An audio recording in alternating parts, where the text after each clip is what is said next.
about the bodies and things that are simply not real, as far as given as far as what you see, and then the spirits that are actually controlling these certain entities.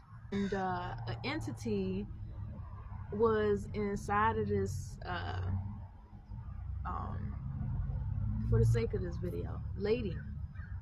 And this individual is supposed to be working, you know, in the parking lot, and you come all the way tapping and just to harass someone, you know. So these entities are truly bothered by one's divinity, and they know who you are.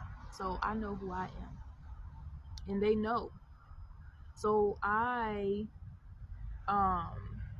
later on, a whoop-de-woo, after all of that, you know, you never take nothing personal.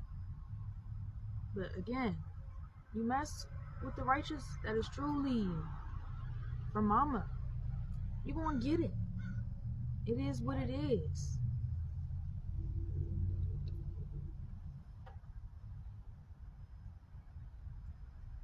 I'm not one to turn the other cheek. You're gonna get it.